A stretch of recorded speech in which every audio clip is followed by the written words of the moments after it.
మీతో పంచుకోమని నా హృదయాన్ని పురికొల్పిన ఓ దివ్యమైనటువంటి సందేశం. చాలాసార్లు నీ వ్యక్తిగత ఆధ్యాత్మిక జీవితంలో ఎదురయ్యే నష్టాలు, ఎదురయ్యే కష్టాలు, ఎదురయ్యే శ్రమలు, అనుభవించే ఆపదలు, అపాయాలు కొన్నిసార్లు అనిపిస్తాయి, ఇక నా జీవితం ముగించబడిందిరా, డెడ్ లైన్, చాప్టర్ క్లోజ్, ఇంకొక ఛాన్స్ లేదు, మరొక అవకాశం లేదు అని చాలాసార్లు జీవితంలో ఎదుర్కొన్నటువంటి నష్టాలు, కష్టాలు, శ్రమలు, ఇక నా జీవితం ముగించబడుతుంది అని అనుకుంటాం. కానీ నీవు ఆరాధించే నీ దేవుడు ఎవరో తెలుసా? ఆ ముగింపు దగ్గరే ఒక అద్భుతమైన మలుపును దేవుడిస్తాడు. ఆ మలుపు ఒళ్ళు జలతరించేదిగా, దేవుడింత భీకరుడా అనేటట్లుగా, ఇంత ఆశ్చర్యకార్యాలు దేవుడు చేస్తాడా అని హృదయం ఉప్పొంగేటట్లుగా, ఇక ముగింపు అనుకునే చోట ఒక అద్భుతమైన మలుపు అద్భుతమైన మలుపు దేవుడు నీ జీవితానికి ఇవ్వటం ప్రారంభిస్తాడు. కొన్ని సందర్భాల్లో మన ప్రయాణమే వెళ్ళేటప్పుడు ఘాట్ రోడ్ల దగ్గర ప్రయాణమై వెళ్తాం కదా. ఈ ఘాట్ రోడ్లో ప్రయాణమై వెళ్ళేటప్పుడు ఎడంవైపు ఎత్తైన కొండ, కుడివైపు భయంకరమైన లోయ. ఆ ఘాట్ రోడ్డు దగ్గర వెళ్ళేటప్పుడు ఇక రోడ్డు ముగింపు కనపడుతుంది. రైట్ టర్న్ కానీ లెఫ్ట్ టర్న్ కానీ ఏమీ కనపడదు. రైట్ చూస్తే భయంకరమైన లోయ, ఎదురు చూస్తే ఇక దారి ముగింపు, ఆ తర్వాత ఏమీ లేదు. బాబోయ్, ఇలా నేను ముందుకెళ్తే ఇక అయిపోయిందిరా నా పని అని అనుకుంటాం. విచిత్రం, అలా ముందుకు వెళ్తే ఆ ముగింపు దగ్గర ఒక మలుపు ఉంటుంది. అయ్యా, ముగింపు అనుకున్నానే, మలుపు వచ్చింది అని ఆ మలుపు వైపు తిరిగితే మరలా ఆ పచ్చటి ప్రాంతం, ఆహ్లాదకరమైన వాతావరణం, ఎత్తైన చెట్లు, ప్రకృతి అందాలను ఆస్వాదించేటట్లుగా అద్భుతంగా ఉంటుంది ఆ మలుపు. నీవు ఆరాధించే నీ దేవుడు కూడా నా జీవితం ముగించబడుతుంది, ఇది ముగింపు అనుకునే గడియల్లో ఆ ముగింపే అద్భుతాల మలుపుగా దేవుడు మారుస్తాడు. యేసు నామం పేరిట ఏ శ్రమ నీ జీవితానికి ముగింపు పలకబోతుందో, నీ జీవితానికి ముగింపు పలకబోతుంది అని అనుకుంటావో, ఆ ముగింపు దగ్గరే, ఆ ముగింపే ఒక అద్భుతాల మలుపుగా నా దేవుడు మార్చునుగాక. బైబిల్లో ఎన్నో సన్నివేశాలు అలాంటివి. షడ్రక్, మెషక్, అబేద్నెగోలను అగ్నిమంటల్లో వేశారు. ది ఎండ్ అన్నట్లుగా లేదా? అగ్నిమంటల్లో వేసిన తర్వాత ఇంకేముంది? అందరూ అనుకున్నారు జీవితం ముగించబడింది. ఆ ముగింపునే అద్భుతాల మలుపుగా దేవుడు మార్చాడు కదా. అగ్ని వాసన కూడా వాళ్ళకంటకుండా ఆ అగ్నిలో నుంచి సజీవంగా బయటకు వస్తే రాజైన నెబుకద్నెజరు ఏమన్నాడు తెలుసా? షడ్రక్, మెషక్, అబేద్నెగోల దేవుడే పూజార్హుడైన, చూడండి ఆ మాట, దానియేలు గ్రంథం 3వ అధ్యాయం 28వ వచనం నుంచి 30వ వచనం వరకు ఒకసారి చూడండి. నెబుకద్నెజరు షడ్రకు, మెషకు, అబేద్నెగోను వీరి దేవుడు పూజార్హుడు. ఆయన తన దూతను పంపి తను ఆశ్రయించిన దాసులను రక్షించెను. వారు తమ దేవునికి కాక మరి ఏ దేవునికి నమస్కరింపకయు ఏ దేవుని సేవింపకయు ఉందుమని తమ దేహములను అప్పగించి రాజు యొక్క ఆజ్ఞను వ్యర్థపరిచిరి. కాగా నేను ఒక శాసనమును నియమించుచున్నాను, ఏమనగా ఈ విధముగా రక్షించుటకు సమర్థుడుగు దేవుడుగాక మరి ఏ దేవుడును లేడు. కాగా ఏ జనములో కానీ, రాష్ట్రములో కానీ, ఏ భాషలో కానీ మాట్లాడు వారిలో కానీ షడ్రక్, మెషక్, అబేద్నెగో అను వారి దేవుని ఎవడు దూషించునో వాడు తుత్తునీలుగా చేయబడును, వాడి ఇల్లు ఎల్లప్పుడూ పెంట కుప్పగా ఉండున. నేను 30వ వచనం. అంతట నుండి రాజు షడ్రక్, మెషక్, అబేద్నెగో అను వారిని బబులోను సంస్థానములో హెచ్చించెను. విన్నారా? ఆ ముగింపు ఎంత అద్భుతమైన మలుపుగా దేవుడు మార్చాడు. ఆ ముగింపు ఎంత అద్భుతమైన మలుపుగా దేవుడు మార్చాడు. ఆ ముగింపు రాకమునుపు ఎవడు యెహోవా అన్నట్లుగా ఉన్నాడు. నీకు ఒక్కళ్ళే దేవుడు ఉన్నాడా, మాకు దేవుడు లేడా అన్నట్లున్నాడు. కానీ ఏడుకొచ్చిన తర్వాత ఏమంటాడో తెలుసా? వీరి దేవుడే పూజార్హుడైన దేవుడు, ఇలా కాపాడే దేవుడు, ఈ దేవుడు తప్ప మరెవ్వరూ లేరు, ఆయన సమర్థుడైన దేవుడు అని, ఈ దేవుడిని ఎవరైనా దూషిస్తే వాడి ఇల్లు పెంటకొప్పగా మారిపోతుంది ఎల్లప్పుడూ అని చెప్పి షడ్రక్, మెషక్, అబేద్నెగోలను ఆ సంస్థానాలలో హెచ్చించారట. అందరూ అనుకున్నారు ఈ శ్రమ, ఈ నష్టం వారి జీవితాన్ని ముగించిందని. ఆ ముగింపు దగ్గరే ఒక అద్భుతాల మలుపును దేవుడు ఉంచాడు.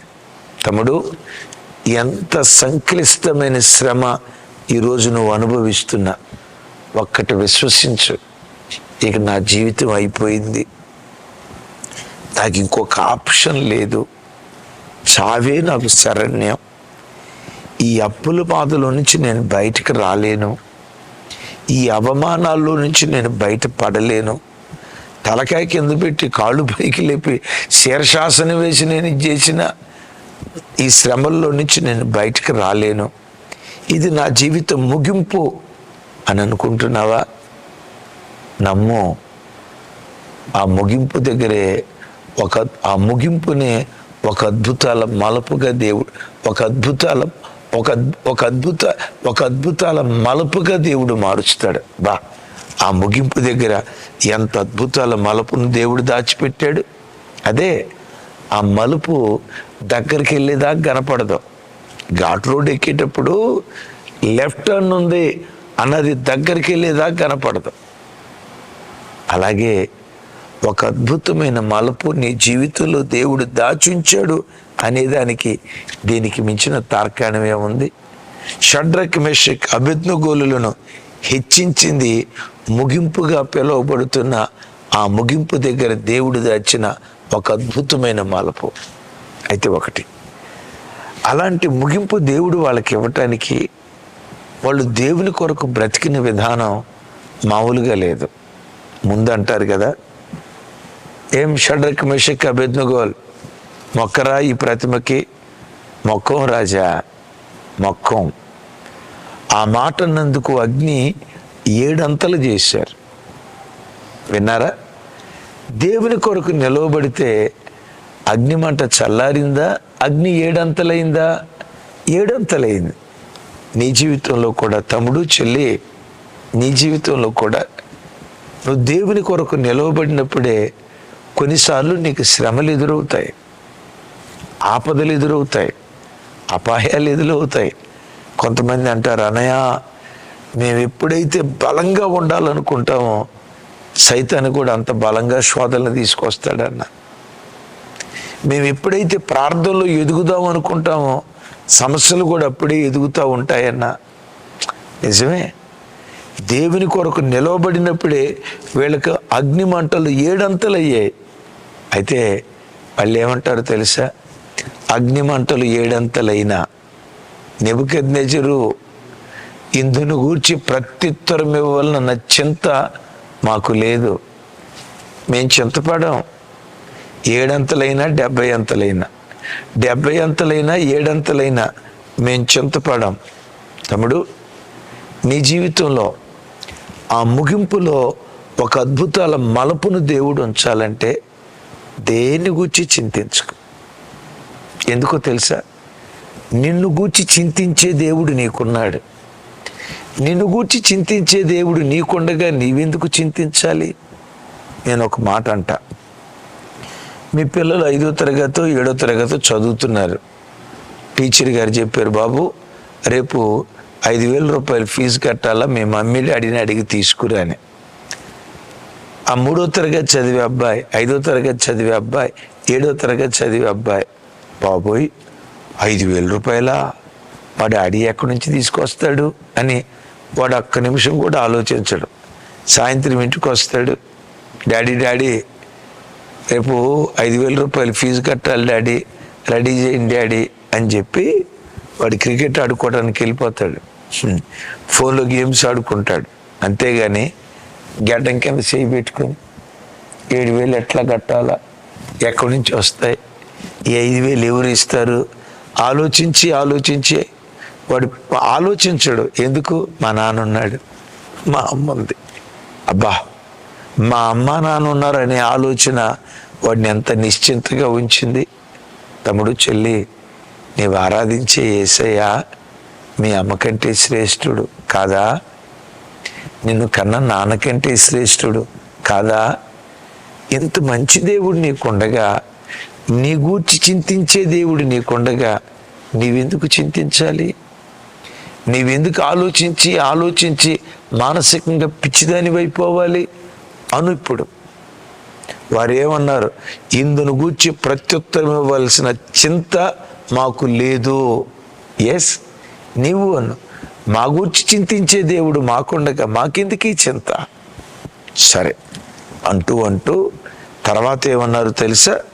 17వ వచనం 3వ అధ్యాయంలో, మేము సేవించుచున్న దేవుడు మండుచున్న వేడిమి గల ఈ అగ్నిగుండములో నుండి మమ్మను తప్పించుటకు సమర్థుడు. విన్నారా?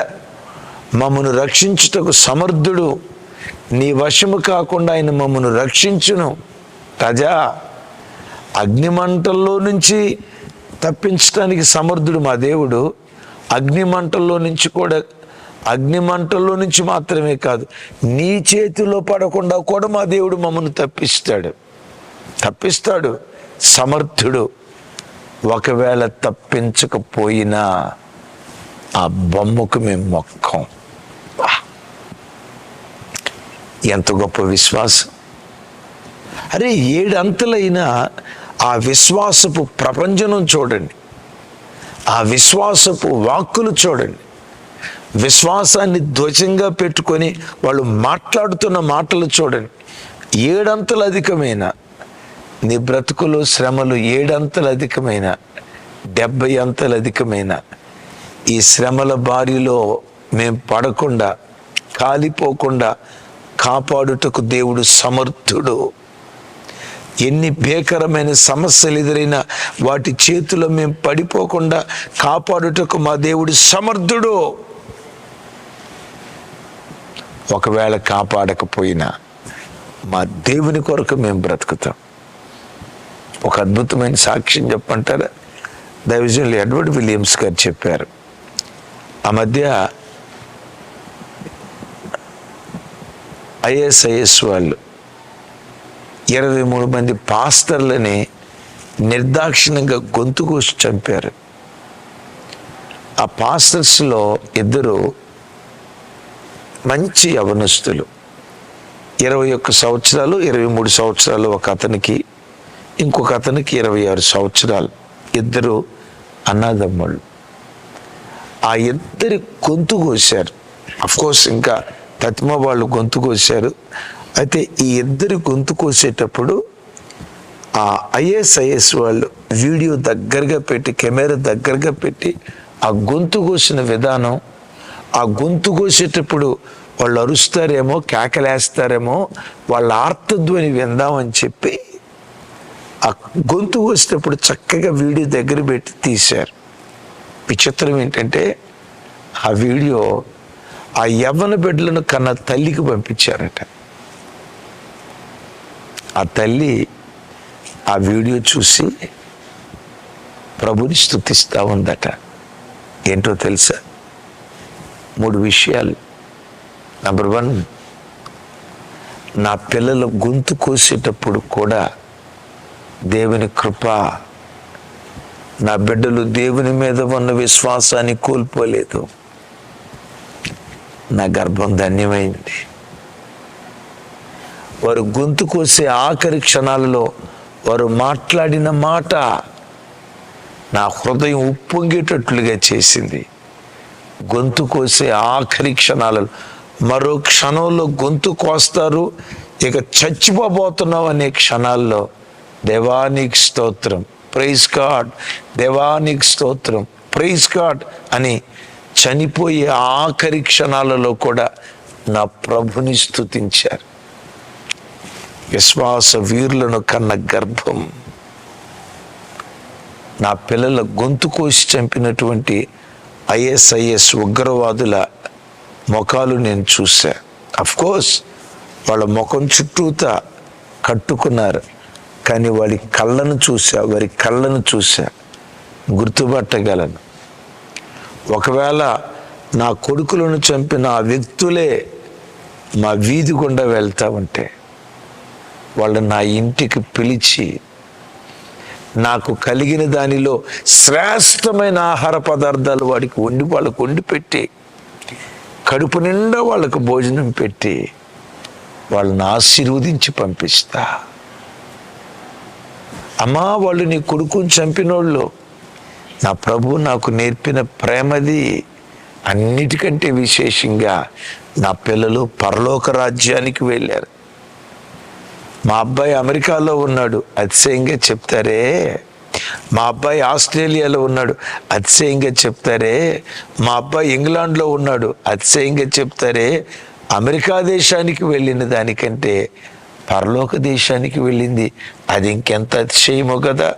నా బిడ్డలను పరలోకానికి పంపించారు వీళ్ళు. క్రీస్తు ప్రేమను చాటి చెప్పటానికి శ్రేష్టమైన ఆహారం వాళ్ళకు పెడతాను. ప్రపంచం కంట తడి పెట్టింది. ఎంత గొప్ప విశ్వాసం! కాపాడుటకు సమర్థుడు, ఒకవేళ కాపాడకపోయినా వాటికి మేము మొక్కం. ముగింపు అనుకున్న చోట అద్భుతమైన మలుపును దేవుడు ఉంచాడు. ఋతు జీవితం ముగించబడింది అని అనుకుంది. ఎంత అద్భుతమైన మలుపు దేవుడు ఇవ్వలేదు. అక్కడ దాకెందుకు? మన రక్షకుడు యేసుక్రీస్తు వారి సిలువే సమాధి చేశారు కదా, ఇక సమాధి ముగింపేగా. కానీ అద్భుతం తెలుసా? క్రైస్తవ జీవిత అద్భుతాల మలుపు సమాధి దగ్గర నుంచి ప్రారంభమైంది. ఆమేన్. ఎక్కడి నుంచి ప్రారంభమైంది? యేసుక్రీస్తు వారి సమాధి అందరూ ముగింపు అనుకున్నారు. పరలోకపు తండ్రి అన్నాడు, పిచ్చి నాయలారా, ఇది ముగింపు అనుకున్నారా? ఇది అద్భుతాల మలుపుగా చేయబోతున్నాను. ఈ సమాధిలో నుండి ప్రభంజనం పుట్టబోతుంది, విశ్వవ్యాప్తి జరగబోతుంది, ప్రపంచ దేశాలకు సువార్త విస్తరించబోతుంది. ఇది ముగింపు కాదు, అద్భుతాల మలుపు. విన్నారా? ఇది ముగింపు కాదు, అద్భుతాల మలుపుగా నేను మార్చబోతున్నానని యేసయ్య పునరుద్ధానుడే లేచిన తర్వాత విస్ఫోటనం, ప్రపంచమంతా ఆయన రాజ్య విస్తరణ జరగలేదా? అంటే నీవు అనుకుంటావు ముగింపు అనుకుంటావు. ఆ ముగింపు దగ్గరే ఒక అద్భుతమైన మలుపును దేవుడు దాచుంచాడు. ఈరోజే అలాంటి అద్భుతమైన మలుపు నీ కళ్ళ ముందు దేవుడు ఆవిష్కరించునుగాక. నా హృదయపు లోతుల నుంచి దీవిస్తున్నాను. విశ్వసించండి. జీవితం ముగించబడింది అని అనుకున్నావా? ఈరోజే ఒక అద్భుతమైన వార్త నీ చెవులతో వినేటట్లుగా దేవుడు అద్భుతం చేయునుగాక. ప్రార్థన చేస్తాను. తండ్రి, ఇది నా జీవిత ముగింపు, ఈ శ్రమలు నా జీవిత ముగింపు అని ఎవరెవరు అనుకుంటున్నారో ఆ ముగింపు దగ్గరే ఒక అద్భుతమైన మలుపును నువ్వు దాచిపెట్టావు కదా. ఆ అద్భుతమైన మలుపు ఈరోజు నీ పిల్లల జీవితాల్లో ప్రత్యక్షపరచుదురుగాక. అది వారి చెవులతో విందురుగాక, వారి కళ్ళతో చూచుదురుగాక, దాన్ని స్పర్శించుదురుగాక, వారి వ్యక్తిగత జీవితాల్లో దాన్ని అనుభవించుదురుగాక. అలా మీరు చేసినందుకు ఆ చేతులెత్తి మిమ్మల్ని స్తుతిస్తూ సమస్త ఘనత మహిమ ప్రభావాలు మీకే ఆరోపిస్తూ యేసు నామం పేరిట ప్రార్థించి స్తుతించి పొంది ఉన్నాం తండ్రి. తండ్రి అయిన దేవుని ప్రేమ, కుమారుడైన యేసుక్రీస్తు వారి దివ్య కృప, పరిశుద్ధాత్మ దేవుని సహవాసం మనకు సకల పరిశుద్ధులకు సదా తోడయుండి నడిపించునుగాక. ఆమేన్, ఆమేన్. Thank you. కృపా సమాధానాలు మనందరికీ తోడయుండునుగాక.